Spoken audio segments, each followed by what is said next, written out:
Hey, welcome back. Today's love story. It starts with a stolen seat and ends somewhere no one, especially her, could have imagined. It'll make you laugh, blush, and maybe wish you sat at the wrong table too. Rate it from 1 to 10 in the comments, and don't forget to subscribe and ring that bell like it just flirted with your crush. It was the kind of evening that smelled like fried dough and sunscreen, the heart of summer in a small coastal town called Bay Shore. The town square was alive with glowing string lights, food trucks, and laughter echoing off the storefronts. A jazz band played on a makeshift stage, and kids darted between picnic tables chasing the scent of funnel cakes. In the middle of it all, Rachel Bennett clutched her handbag and scanned the crowded festival for a quiet spot. She was bone-tired, mentally fried after 2 brutal months of accounting deadlines, and physically drained from wearing heels longer than any human should. She just wanted to sit somewhere, anywhere, and then she saw it. A cozy table under a string of lanterns topped with fresh flowers and a single golden bowl of ice cream. No reserved sign, no one in sight. Her feet begged for mercy. She sat down. She barely got 1 spoonful of what she later learned was toasted coconut caramel before a shadow loomed across the table. She looked up and nearly dropped the spoon. The man standing before her was tall, broad-shouldered, and absurdly handsome in a clean white button-down and jeans. The kind of man you assume belongs in magazines spreads not food festivals. He didn't scowl, didn't shout. He simply tilted his head and said in a voice smooth as aged whiskey, "That's my table." Rachel's heart flipped. Oh gosh, I'm so sorry I didn't realize. I'll move right away. But he didn't move. He smiled, just a little. A dangerous kind of smile. "Sit down. You've already stolen my ice cream. Might as well keep me company while you finish it." And just like that, she was trapped. Trapped by her embarrassment, her curiosity, and the mysterious man now taking the seat across from her like he'd planned this all along. She should have walked away. She didn't, and in that moment, in that spoonful of stolen ice cream, everything in Rachel's life quietly began to change. Rachel was halfway through the bowl, flustered but oddly relaxed, when the man reached into his shirt pocket and placed something on the table. A shiny black card glinted under the lantern light. Embossed in silver were the words, "Atlas Creamery, Founders VIP." Rachel squinted at it. "Wait, you're not just a fan of ice cream, are you?" He chuckled casually, leaning back. "I'm Jack Wilder, owner of Atlas Creamery, sponsor of this festival, and apparently victim of ice cream theft." Rachel nearly choked. She glanced around and noticed, for the first time, half the booths had Atlas logos on their signs. Well, this is awkward. Jack's eyes sparkled. Best kind of awkward. "Now I've got a question for you." Rachel froze, spoon midair. "Uh-oh. I've got a dozen experimental flavors launching next week. I need a tester. Someone honest, someone fearless, someone who clearly doesn't hesitate to eat strangers' desserts." Rachel laughed, lowering her spoon. "You're joking." He reached into his wallet and pulled out another card. This one, gold. He slid it toward her. 1 year of free ice cream. All yours. If you show up at the Atlas plant tomorrow morning, 10 a.m., sharp.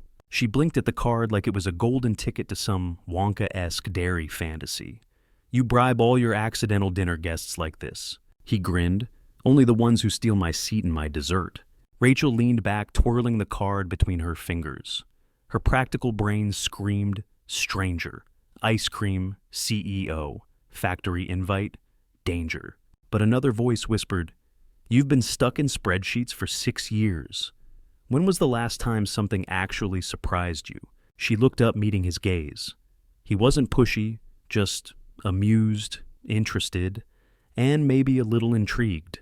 "What's the catch?" she asked, narrowing her eyes. "No catch," he replied, standing and smoothing his shirt sleeves. "Unless you count potential addiction." Rachel tilted her head.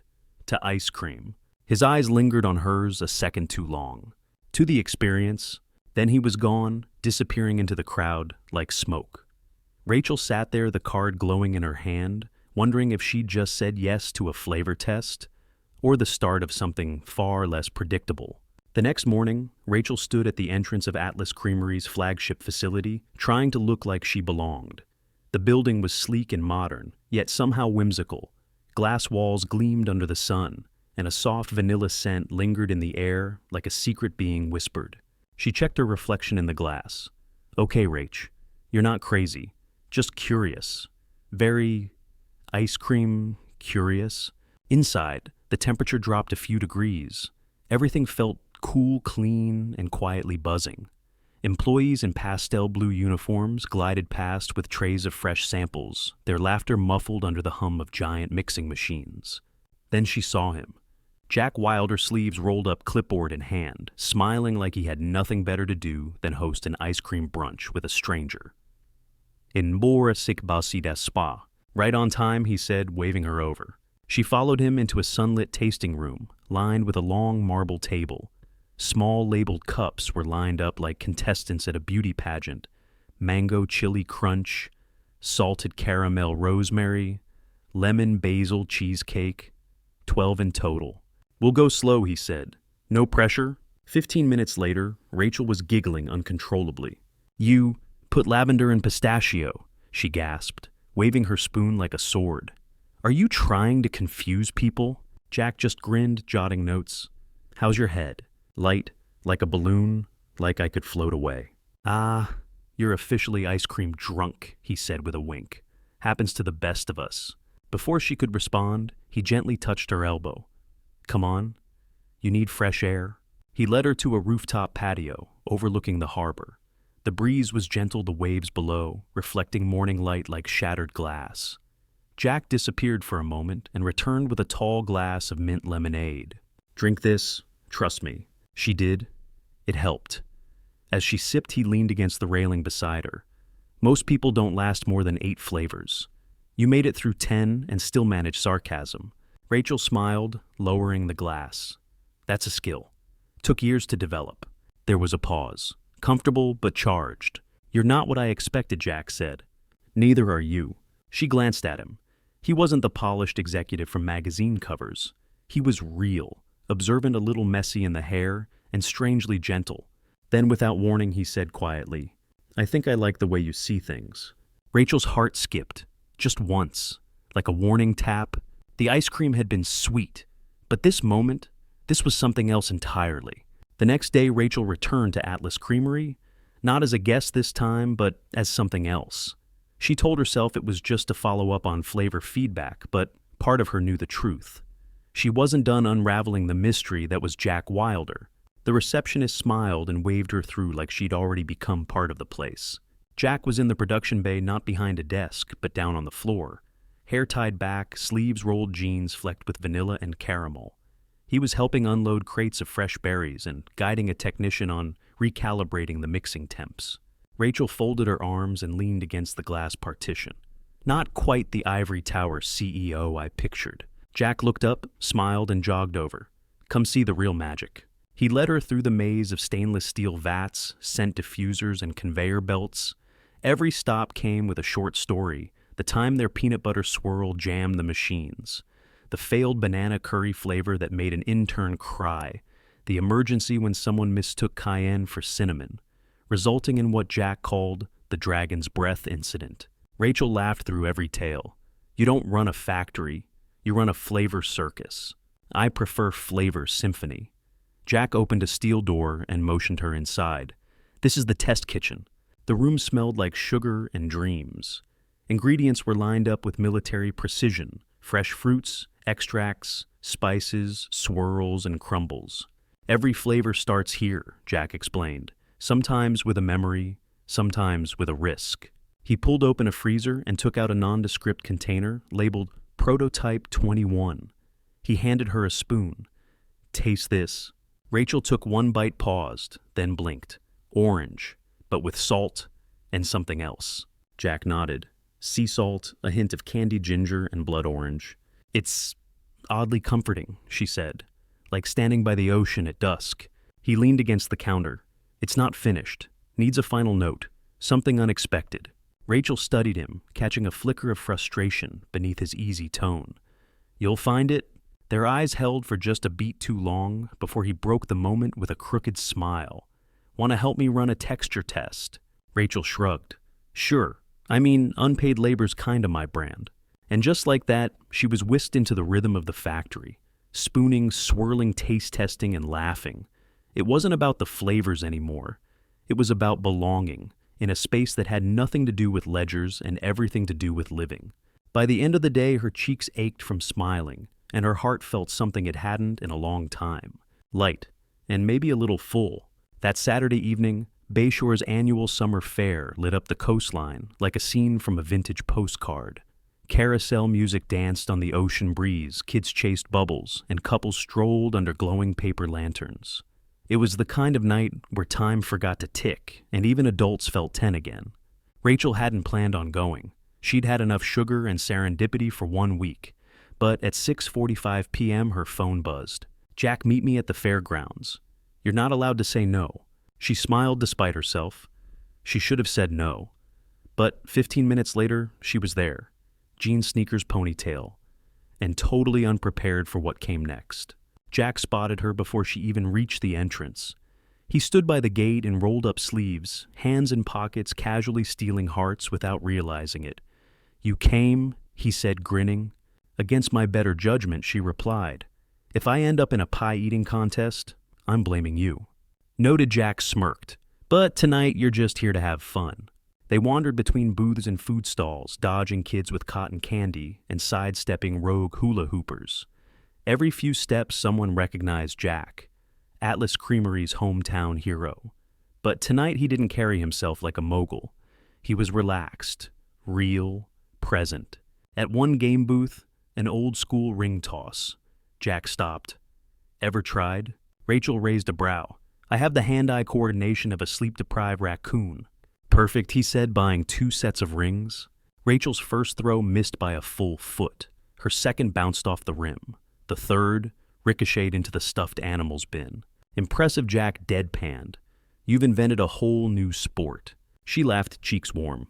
"Your turn, circus master." Jack tossed his first ring. Bullseye. The bell clanged and the booth owner shouted, "Grand prize." He handed over a massive stuffed penguin, easily the size of a 4th grader, and held it out to her. "For you." Rachel stared at it, touched but amused. "Is this your move? Win a girl a penguin and hope for lifelong loyalty?" He leaned closer, lowering his voice. "No, I just wanted to see you smile like that again." Her heart did a somersault. They walked on penguin in tow, sharing fried dough and inside jokes. At one point, she caught a woman whispering to her friend and gesturing toward them. It was subtle, but unmistakable. The town had noticed. By the end of the night, as fireworks painted the sky in violet and gold, Rachel realized something. This wasn't just a summer fling. It was the beginning of something real. And she'd walked into it, carrying a giant penguin and wearing powdered sugar on her nose. The following Monday, Rachel walked into her office expecting to catch up on emails and maybe sneak in a leftover funnel cake from the fair. What she didn't expect was to become the headline of Bayshore's unofficial news network. It started at the coffee shop. The barista handed her a latte with a grin. "Heard you and Jack cleaned up at the fair. Cute penguin." At the dry cleaners, the owner winked. "Tell Mr. Ice Cream to bring that smile back any time." And at the bookstore, 2 teenagers giggled as she passed one, whispering just loud enough. "That's her." Rachel pressed her fingers to her temples. This town was too small. By lunchtime, it was no longer whispers. The front door of her office swung open, and in marched the terrible trio. Retired school teachers turned matchmakers, Betty Eleanor and June. Each one wore floral prints and the air of someone on a mission. "Rachel Bennett," Betty announced. "We've come to make introductions." Rachel blinked. I work here." June ignored her and marched straight to her desk. "We just wanted to say we approve." Approve of what? Rachel asked cautiously. "Of Jack Wilder. He needs a strong woman in his life, preferably one who can hold her own in ring toss," Eleanor added with a wink. Rachel laughed awkwardly, her cheeks burning. "We're just friends?" "Oh, honey," Betty said, patting her shoulder. "That's what all the good ones say before the wedding invites go out." They left her desk the same way they entered, uninvited, unstoppable, and somehow triumphant. By mid-afternoon, even her boss popped his head into her office. "Rachel, do we need to revise your employee bio to include Atlas Creamery consultant/town celebrity?" She groaned. "Please, I'll pay you not to." But the truth was, part of her didn't hate the attention. Because the thing no one in Bayshore knew, the thing she hadn't even admitted to herself, was that every look Jack gave her felt less like flirting and more like a question. Are you ready for something real? That evening, unable to stop overthinking, she marched to Atlas Creamery with one purpose: to return the giant penguin. When she arrived, Jack was on the second-floor balcony, phone in one hand, looking out over the ocean. He smiled when he saw her. Here to file a complaint. Rachel crossed her arms. About your penguin bribery tactics? Absolutely. He laughed, leaning against the railing. Let the rumors run their course. You're not worried, she asked. His gaze held hers. Not unless you are. Rachel froze. It wasn't just charm anymore. It was intent. And suddenly every teasing word, every quiet moment, felt like the pieces of a bigger question falling quietly into place. 2 days later, the soft jingle of the Atlas Creamery bell greeted Rachel as she stepped inside. She hadn't planned to come, but something about Jack's lingering words, "Not unless you are," had echoed in her head ever since. Jack was behind the counter in a faded blue t-shirt, sleeves, pushed-up hair, tousled like he'd run his hands through it a dozen times. He glanced up and smiled, not the smirking CEO grin he often wore, but something quieter, warmer. "I was hoping you'd drop by," he said, nodding toward the back. "I want to show you something." She followed him through a door marked "Staff Only," down a hallway that smelled like vanilla, and into a small, chilly room that looked more like a mad scientist's lab than an ice cream kitchen. Glass jars of ingredients lined the shelves. Dried lavender, black sea salt, candied violets, crushed graham crackers, and even dried hibiscus petals. On the stainless steel counter stood a single tub. Jack opened the lid, revealing a soft, orange-colored swirl dusted with something that glittered under the overhead light. "It's still a prototype. I call it..." He hesitated, then said, "Coastal Fire." Rachel raised a brow. "Sounds intense." He handed her a spoon. She tasted. Sweet orange hit first, bright and fresh. Then came the unexpected, a whisper of heat, like ginger or cinnamon. Sea salt rolled in at the finish, subtle but grounding. She blinked. "Wow, that's unlike anything I've had."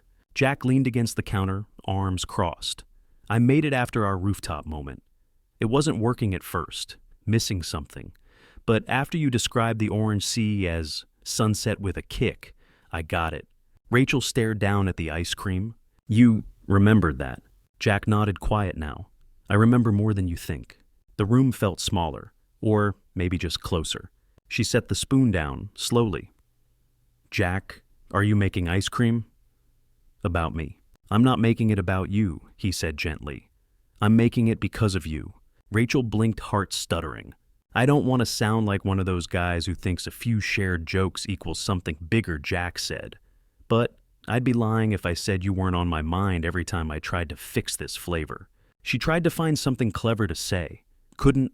Instead, she whispered, "It's really good." He smiled. "You make things better. Even the messy parts." She turned away, suddenly overwhelmed, pretending to study a shelf of toppings. But deep inside, her pulse pounded like the surf crashing against the Bayshore docks. There was no more mistaking it. This man wasn't just flirting. He was falling. The next morning, Rachel stopped by the creamery, half expecting Jack to greet her with another new flavor or some clever line. But as she stepped through the doors, the mood felt off. The usual hum of machines was there, but the laughter, the upbeat banter between employees, gone. Jack wasn't behind the counter. One of the shift leads, a freckled woman named Margot, passed by with a clipboard. "Hey, Rach," she said in a low voice. "Jack's upstairs. Been up there since 6. Rachel's stomach tightened. Upstairs, she found Jack in his office, staring out the window, with his jaw-clenched, phone in hand, and a thick folder of documents open on his desk. He didn't look up as she stepped inside. "I brought coffee," she said softly. He exhaled and turned. "You're a mind reader." She handed it to him. "Okay, what's going on?" He hesitated, then gestured to the folder. "Atlas got an offer? A buyout." Rachel blinked. "From who?" "Delmar Foods. Corporate Goliath. Think frozen pizza empires and vending machine snacks. They want Atlas." Rachel felt a jolt of unease. "Are you considering it?" Jack shook his head. "No, not for a second. But they're playing dirty. Leak campaigns, false reports to our vendors saying we're going under. It's all pressure tactics. If the story spreads, it could tank our value, make investors nervous. They're trying to corner me. She stepped closer, looking at the folder. What are you going to do? He slumped back in his chair. I don't know. Every option costs something. My name's on every label, but Atlas isn't just mine anymore. It's the team, the flavors, the town, and I don't want to lose any of it. Rachel sat across from him, her voice firm. Then don't let them take it. Jack gave a tired smile. That's the plan. But I'm running on fumes. She looked at him differently then. Not just the man who made ice cream taste like poetry, but the man holding up an entire dream by sheer force of will. Then she leaned in, her voice steady. What if I told you I could help? Jack's brow lifted. Are you about to offer financial backing from your accounting salary? She smirked. Not quite, but I know stories. I know people. You built Atlas with flavors that mean something. What if we use that, tell a story so strong Delmar can't bury it? He sat up straighter. She went on, create a campaign, not just a product, a promise, one flavor, one launch, all of Bayshore behind it.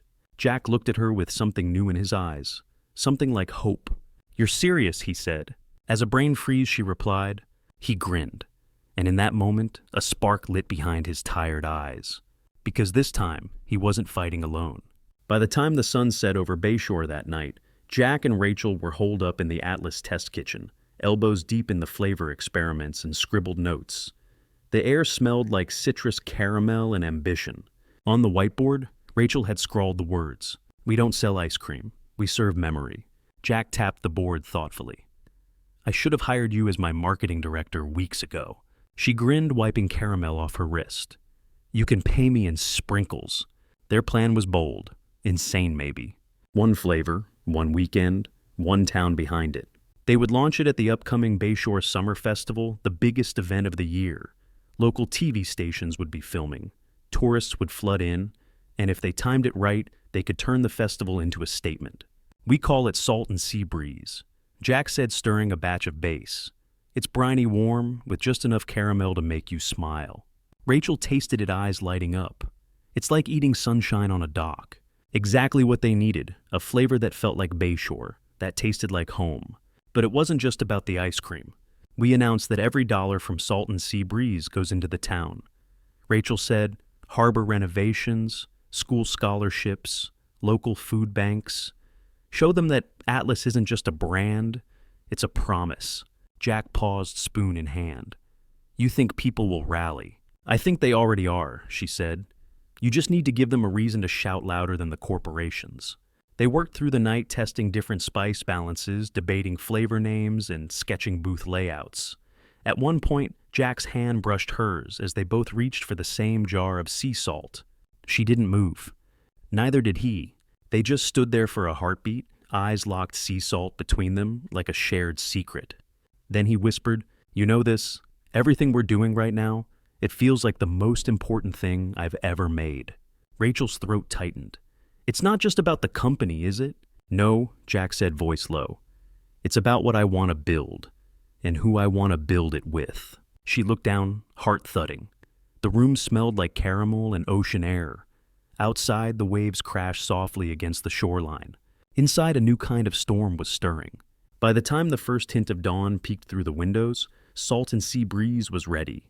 Golden, salty, and full of something more than flavor. It was a declaration, a rebellion made of sugar and soul, and it had started with one tired girl sitting at the wrong table. The next morning, Rachel showed up at Atlas Creamery expecting to finalize their festival strategy. Taste tests, signage, supply numbers. But when she stepped into the office, she found Jack slumped over the table, his head in one hand and his phone in the other, eyes glazed over from too many hours and too little sleep. Nope, she said firmly, snatching the phone away. You're done. He looked up, blinking. What? You're not working today. Jack sat back, baffled. Rachel, the festival is in 3 days.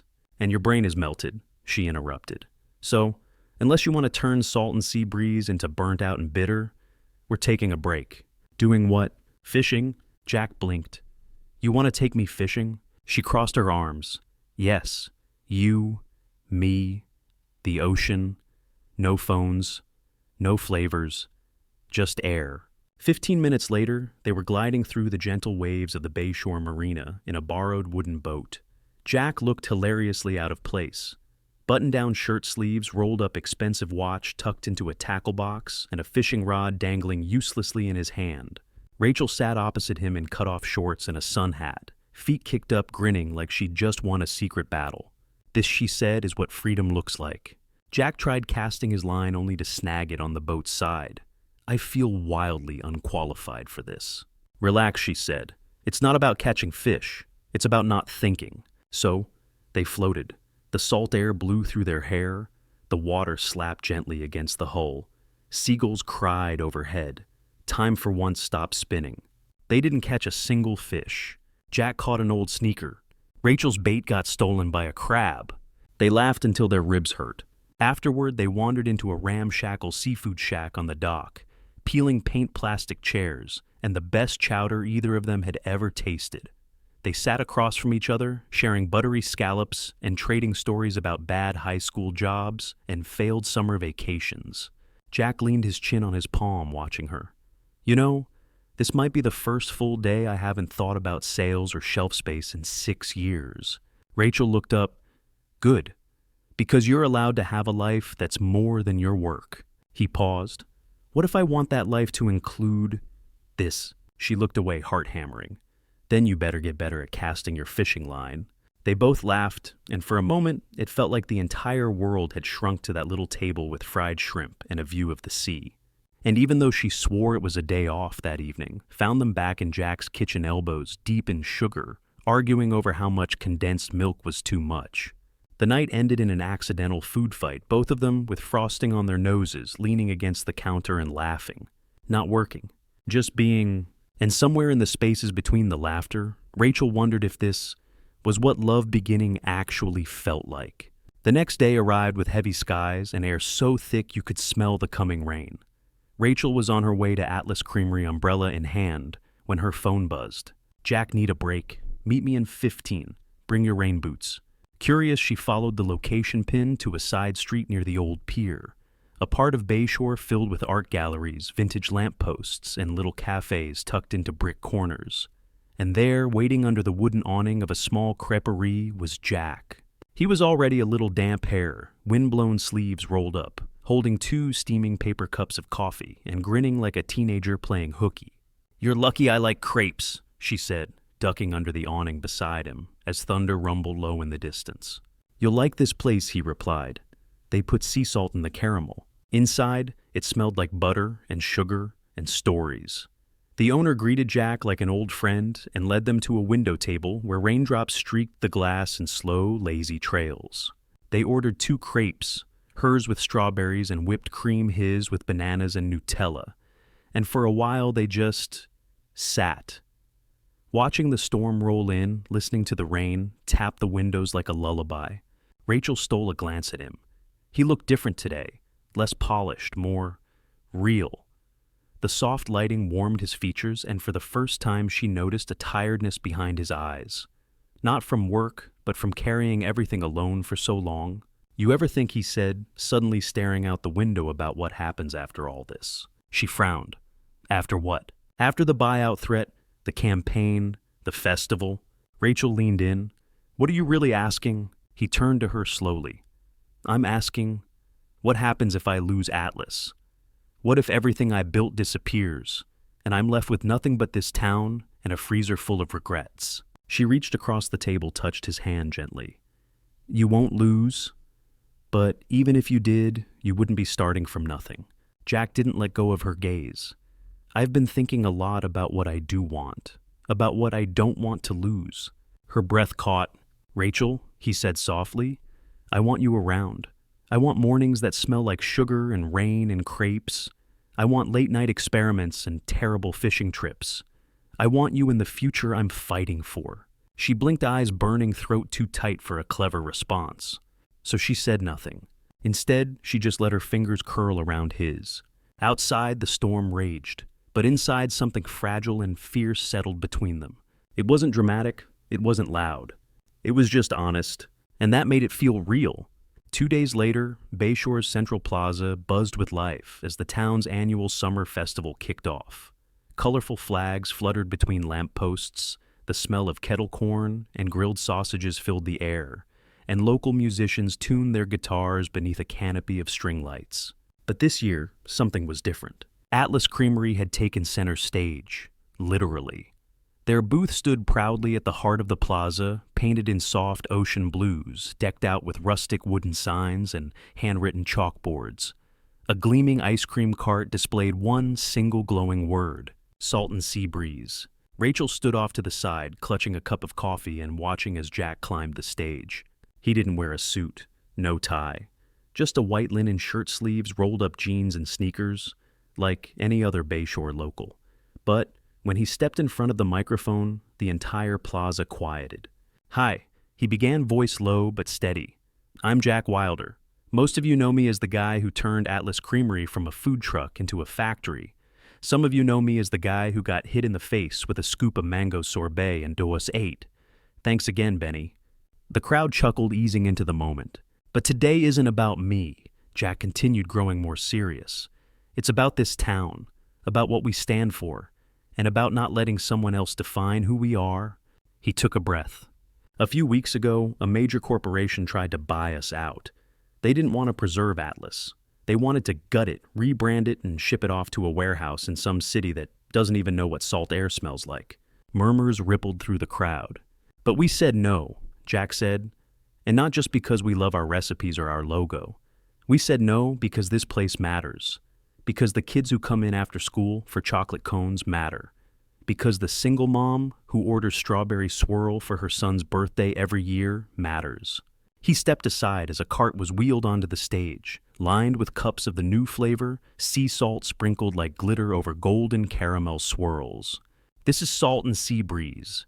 We created it to taste like Bayshore, like a day at the docks, like the moment summer hits your tongue." Then he dropped the real surprise. "Starting today, 50% of the proceeds from Salt and Sea Breeze will go to local programs, scholarships, harbor repairs, and small business grants. Because this town supported Atlas, and it's time Atlas supported it right back." The crowd erupted. Cheers, whistles, applause so loud, it echoed off the brick buildings surrounding the square. Rachel stood, frozen, heart swelling, watching this man who once looked like a storm, now standing like an anchor. And then Jack smiled, turned to the crowd again, and said one last thing. "Oh, and one more person deserves a thank you. She reminded me that ice cream isn't just about flavor. It's about people." He looked straight at her. "Rachel Bennett, you showed me that sharing a table with a stranger can lead to something unforgettable. So, thank you." The whole plaza turned to look at her. And in that moment, surrounded by the scent of vanilla salt air and applause, Rachel knew this wasn't just his stand. It was their stand. That night, the plaza twinkled under 1,000 strands of golden lights. Music played from the main stage. Couples danced between stalls, and the line at the Atlas Creamery booth never seemed to shrink.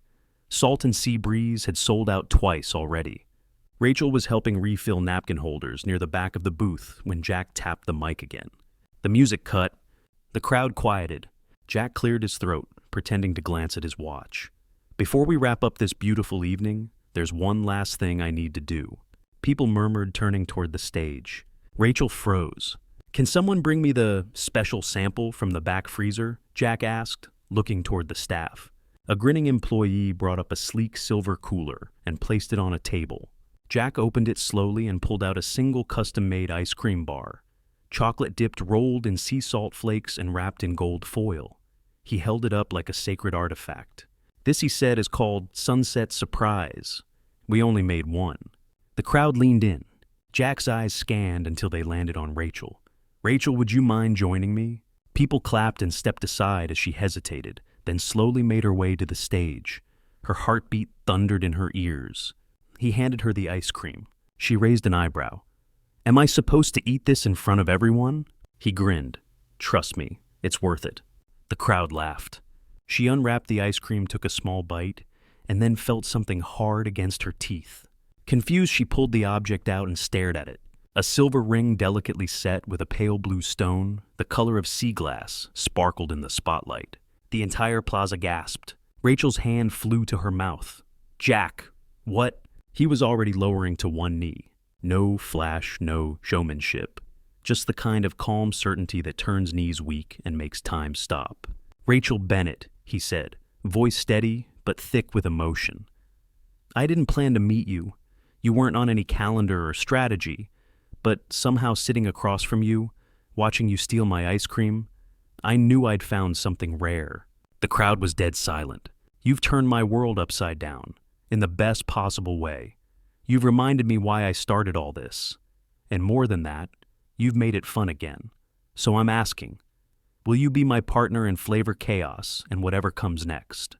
Rachel stared stunned. Then she laughed, light and a little shaky. You're really proposing with ice cream. He grinned. Of course. It's how all great love stories start. Tears filled her eyes. She nodded.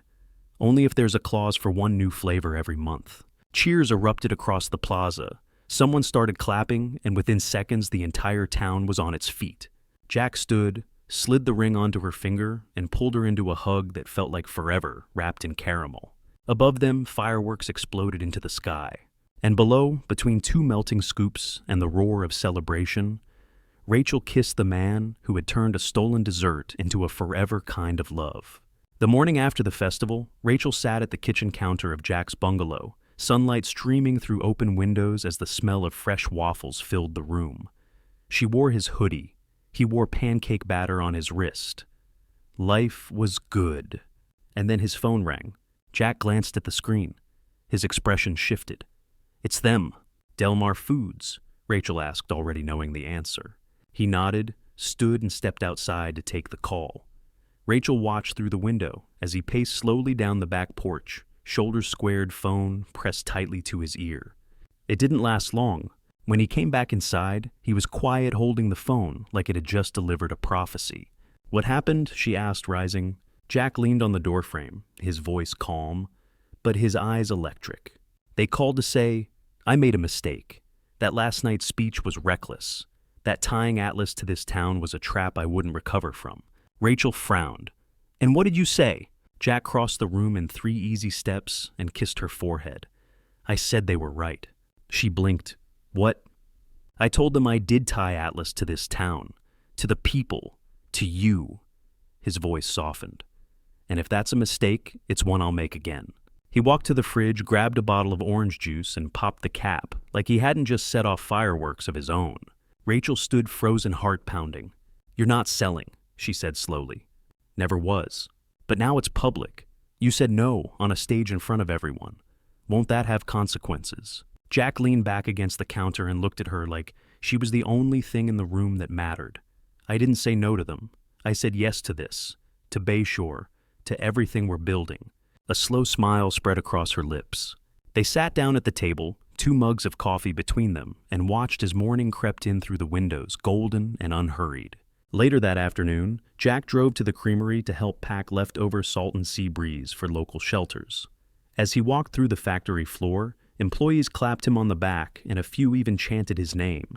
Rachel stayed behind, curling up on the couch with a notebook, jotting down flavor ideas for a community-themed line, Dockside Delight, 4th of July, fudge, and one she circled 3 times.